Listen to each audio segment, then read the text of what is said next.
today I will come in as a doctor. If you have malaria, a doctor will give you paracetamol, Lonart. But if you have an injury like gangrene, they will cut your leg to save your life.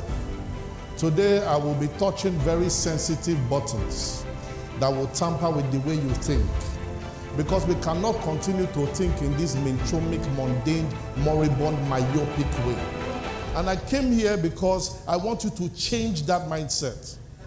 There is no difference between the people that are sitting in front and the people that are sitting at the back. There's no difference. It is a decision. The same way you can stand up from there and come and sit here is the same way you can become whoever. It is not your local government that is punishing you. It is the decision you have made.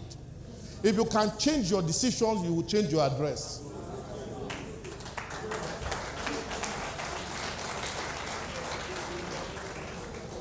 Now, I'll tell you a story about this young girl. She finished from the university, 5 years, she couldn't get a job. And for 5 years, she had gone to everywhere, applied, she couldn't get a job. Now, she met somebody, and somebody said, look, there is a native doctor we can take you to. If we take you to that native doctor can tell you your future. So they went to this native doctor, and this native doctor said something. He said that I have 2 calabashes, one with white chalk, one with black chalk. Now, there is a millipede I'll remove. If the millipede enters into the circle with the black chalk, know that your future is bad. But if it enters into the circle with the white chalk, know your future is good. So they started playing the drums, and the millipede began to move. And the millipede was moving into the circle with the white chalk. Everybody was happy. Just at the edge of entering into the circle with the white chalk, the millipede changed his mind and started moving towards the circle with the black chalk. Everybody thought maybe it was the music, and then they stopped the music. The millipede did not stop. The millipede was just about to enter into the circle with the black chalk. The girl stood up, went to the millipede, caught the millipede with her hand, put it in the circle with the white chalk, and killed it. Then they asked the woman, why did she do that? She said she cannot be alive and see her future go bad.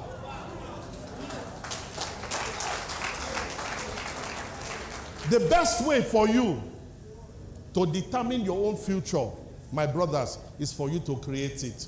Nobody owes you anything. Nobody. It is a decision away. Life is about making impact, not about statistics. And I will touch some buttons here. There's a statement that says there's no smoke without fire. How many of you know that? Whenever you see smoke, know there's fire. Everywhere that you see smoke, the fire does not kill. The fire only burns. But the smoke is what kills. In Nigeria today, you have sea robbery, illegal bunkering, all terrorism, internet fraud, pipeline ban, kidnap and ransom, all the cultism in school. Everything you see here, everything is smoke. Everything. Now, what does smoke mean? If this is the smoke, Ubong, where is the fire? I'll touch you. Now, every time we have political disruptions, when elections come, and I thank God for credible people that are holding Akwa Ibom oath, but when election comes, politicians try to rally around you, and they give you 2,000 naira. After 2,000 naira, they will now say 4 years later, they will give you another 2,000 naira. Now, what it means is that every year, your value is only 500 naira. Now, in 500 naira, then in 1 month, your value is 41 naira, 67 kobo. And in 1 day, your value is 1 naira, 39 kobo. When you allow somebody determine your fate because of the money you collect, you have no reason to talk. So if they call us Niger Delta Avengers, they call us political thugs, it is because we have sold our birthright. The strongest societies we have are not the one that has all the things, they are people that respect each other. Let me take you to a society. This is my mentor. His name is Mohammed bin Rashid Al Maktoum. He is the president of Dubai, the vice president of UAE. He put a tweet out on the 19th of October 2017 that we want to change ministers. And on that tweet by 5 p.m., he appointed a friend of mine called Oman Bil Sultan Al Olama, 27-year-old boy, to become the Minister of Artificial Intelligence. What was he supposed to do? He was planning how Dubaians will live in planet Mars in the year 2117. 100 years' time. They were not thinking of the next election. They were thinking of the next generation. I came here because I have to start talking to my brothers that our next generation is important. It is not for you to sit at the back and shout. It doesn't move me. I'm interested in you becoming better today to protect my children that are coming tomorrow. He said women constitute 50% of the society. When we ignore women, we ignore 50% of our potentials. Dubai launched last year, they call it the Khalifa Sat. And they built the first satellite that was sent up to their own space. All the engineers there were 23 years old to 27. The president is the one in the center. All them were locals.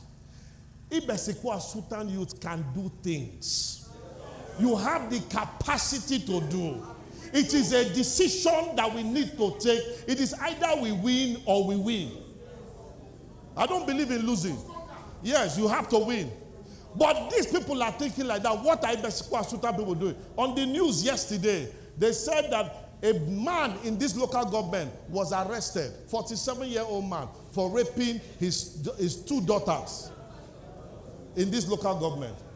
In Lagos, a 47-year-old man was also arrested. We are not thinking of the future. We are thinking of how to violate our children. No. That has to stop. Young people are building things. We need to start thinking. They even have positions for women. And those ones are going far. Let me touch some buttons here. Jack Ma, the richest man in China,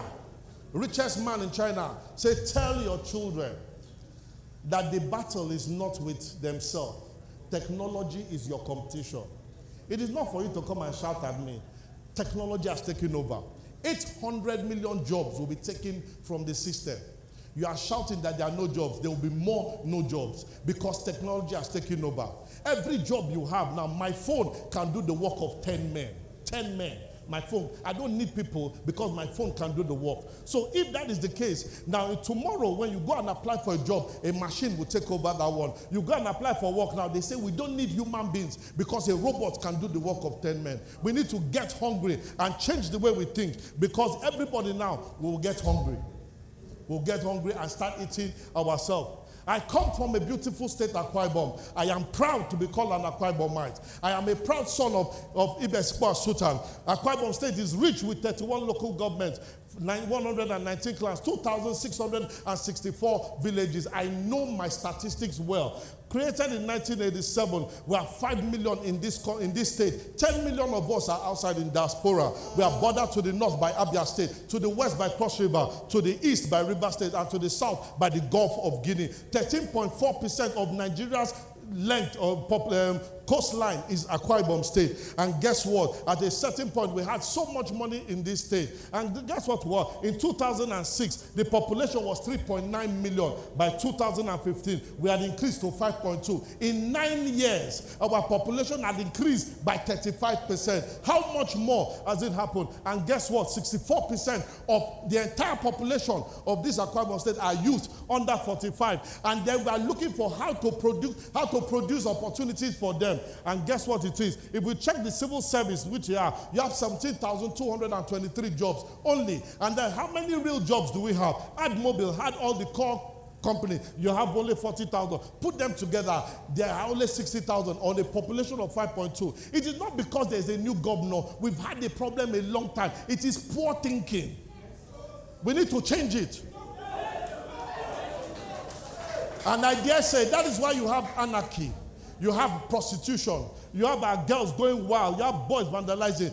Boys joining secret cult. Our academics in shambles. Okada every single way because we have not been able to put ourselves to work. It is about time that we wake up. And I dare say that the problem with Nigeria, the problem with Africa, the problem with Akwa Ibom, the problem with Ibesikwa Sultan is free food.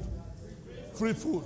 A young man will wake up in his house. My brother, my senior brothers here will give that boy that's 25 years old, 30 years old, food to eat in his house. He will eat breakfast and he will swallow it. He will eat maybe yam with beans and then bread. He doesn't know what to do to make sure there's food there. Then by 11 o'clock, he's watching Telemundo, watching Z-World, watching Okon Calabar in the afternoon. 4 wraps of pounded yam with a goosey soup. He will push the meat to swallow. He will take tea, take everything, sleep. By 4 p.m., he's watching Arsenal, watching Man U, watching West Ham, watching Chelsea. He knows everything about championship, knows everything about La Liga, but does not know anything about his complete life. The a.m., by 6 p.m., he's eating his sister's food. He doesn't know what is happening at that point in time. I am tired of this kind of nonsense.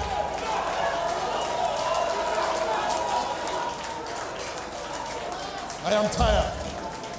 Enough is enough. Enough is enough.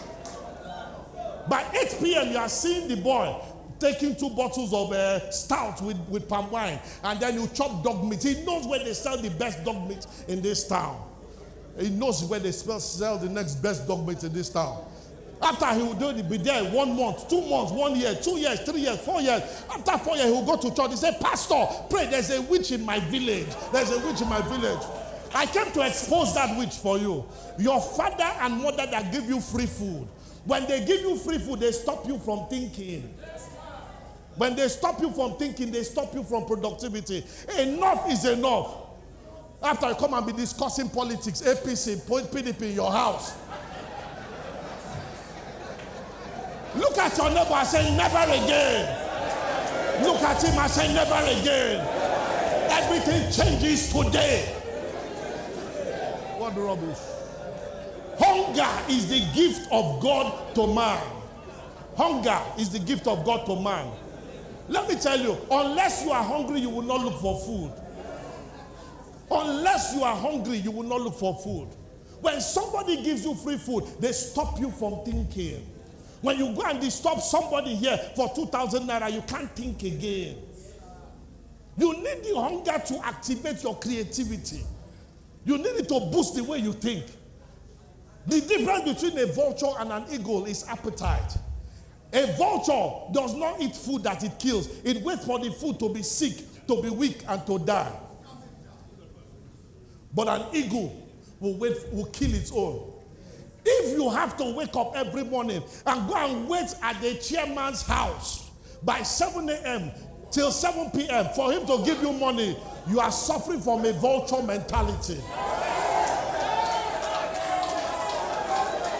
I came here to shake the house. I came here to scatter. I came here to dominate. Somebody say go.